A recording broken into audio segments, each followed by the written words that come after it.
So, insiders, we see Harry behaving in the most atrocious way. We see Meghan doing Harper's Bazaar with the Duchess title on the front. We see Andrew Mountbatten Windsor not leaving Royal Lodge until October next year. We see Sarah Ferguson reviewing offers for a big money TV exclusive. How many times have we been here before? And then we see Catherine, Princess of Wales, and Prince William yet again holding the monarchy up, doing the work that they've promised to do. They show up with class and elegance every single time.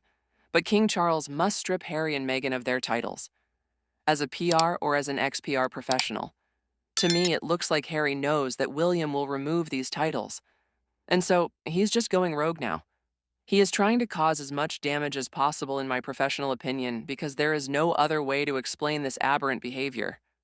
Harry would have had everything that was being said on Stephen Cobber approved weeks in advance by his management, by his team, if any of them are still there. And so there is no, we made a mistake, just like Meghan didn't accidentally do a photo shoot like Princess Diana with Harper's Bazaar. Now I want to bring to the stage an amazing guest who is a writer for The Spectator.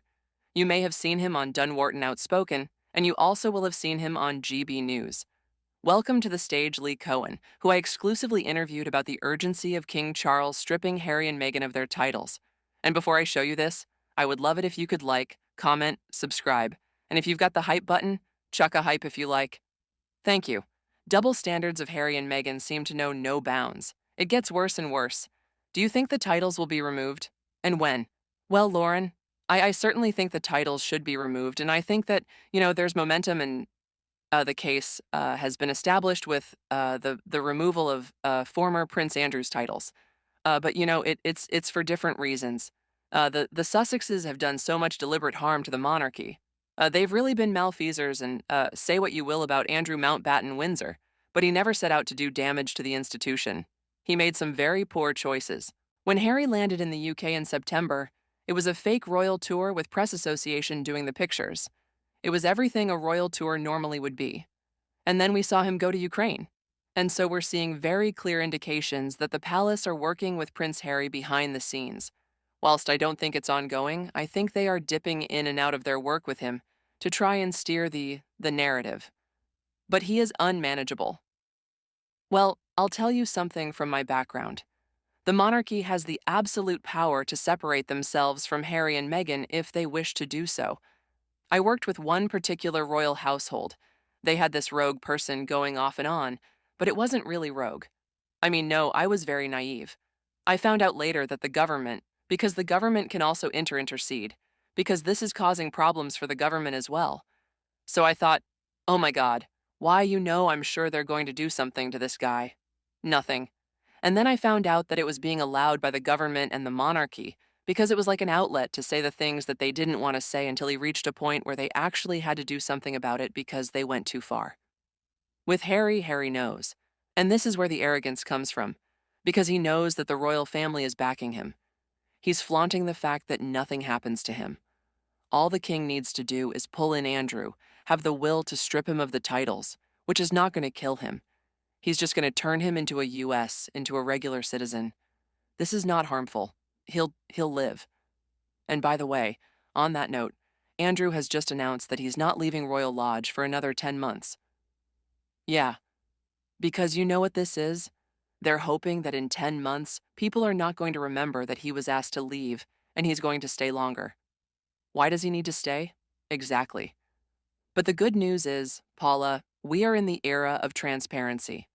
And so, truth tellers stick together and amplify the truth, and we no longer let these elites conveniently forget, and we hold them to account. So, thank you so much for joining me, and I will speak to you soon.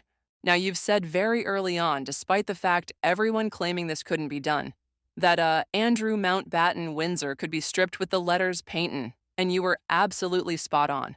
What has to happen, in your opinion, for King Charles to strip Harry? What more damage does Harry have to do? Well, all the king need is the will to do it. This is why it's called the royal will. When you read the letters Peyton, you will see that this is his royal will. He needs the will to separate, and it has nothing to do with punishing Harry. It's a common sense approach. This person is completely undermining there's only so much goodwill. And the thing is that Harry's such an idiot, or he's entitled and doing it very cleverly, because it's in Trump's backyard. He's in the United States using a United States platform from a host who's been canceled.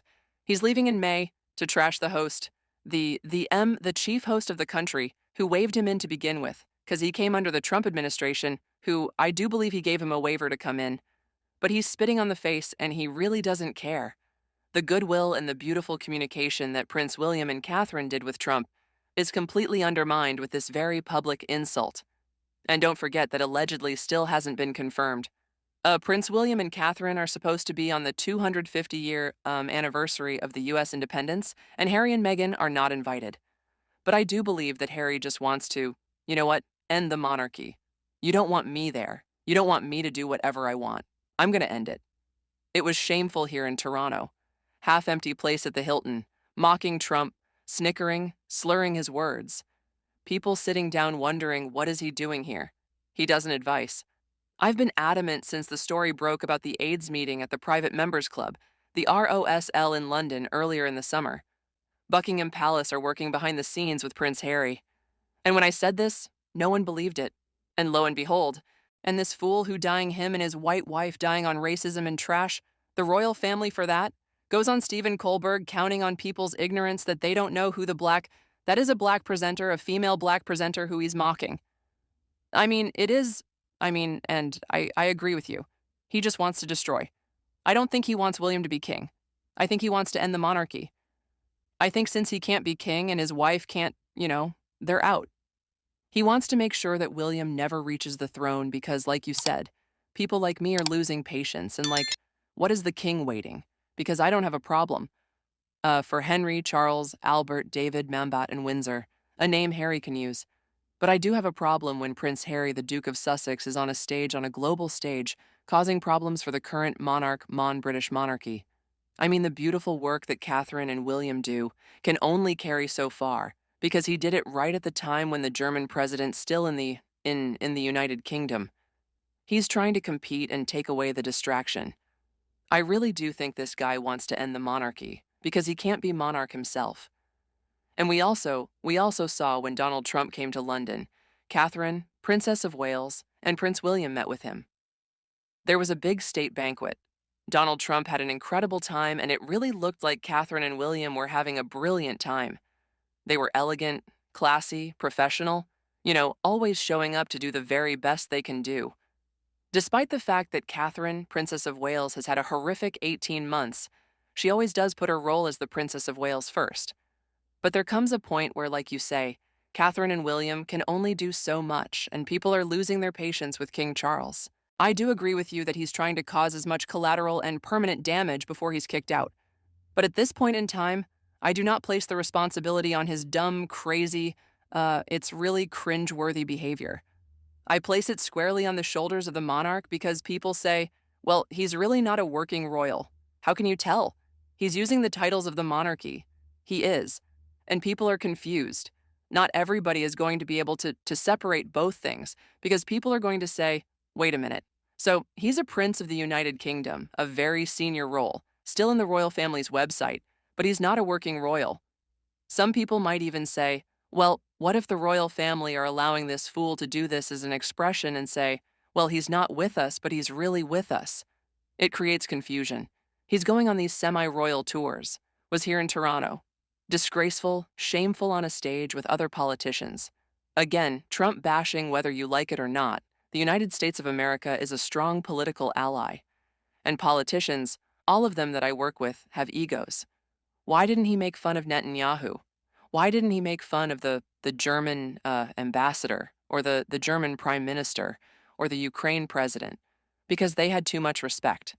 So him, the prince, doing those kinds of jokes is a huge sign of disrespect, and it undermines the neutral role of the royal family. It can have huge political and diplomatic consequences. You'd like a king for the day? What would you want me to do for you? Beg for me, probably? You'd want me to do what? Beg be a K. Beck. Oh, be it. For him to use someone's voice and accent and mock it to try and get airtime is disgusting. So, I'm going to share another clip with you. Now, these are shocking scenes we are seeing come out of America, and Harry is alluding to the fact that Donald Trump is a dictator, and that he, a king, has been elected. It's really important to remember that politics can be divisive. Yes. And so, regardless of the political party, I remain adamant that whoever he was mocking, it is absolutely wrong. Whether it was Joe Biden, whether it's Karma in the UK, they must remain politically neutral because we in the UK, our country is falling apart. And we're constantly told our monarch cannot get involved. Oh no, it's political. Oh, they can't do that. And so to have this clown jumping around American television doing exactly what he's not allowed to do, and he's well aware he's not allowed to do that, it is disgusting. So, I want to bring in my guest, former diplomat of 14 years, who has worked with countless royal families around the world, Paul. Welcome to Lauren the Insider. Hello. Thank you for having me, Lauren. We're watching Harry go on a Trump-bashing rampage, completely undermining the role of the British monarchy, the neutral role of the British monarchy. It is crucial for any monarchy around the world to remain neutral, because people or politicians who would not engage with the opposite team political team, they will engage with royalty, because they know that they remain neutral. Breaking news, insiders. Just when you think Prince Harry can't get any worse with his behavior, he's gone and excelled himself. Now, I don't care what side of the political party spectrum we are mocking the President of the United States of America. When you are Prince Harry, this is atrocious, and there are real repercussions for this childish, immature, and rude behavior. It is yet again holding up for King Charles to strip Harry and Meghan of their titles. So, I want to add this piece to the stage. Harry the Clown Prince. Prince Harry sparks boos on Late Show with Stephen Colbert as he mocks King Trump. The article says, delivering a series of awkward jokes,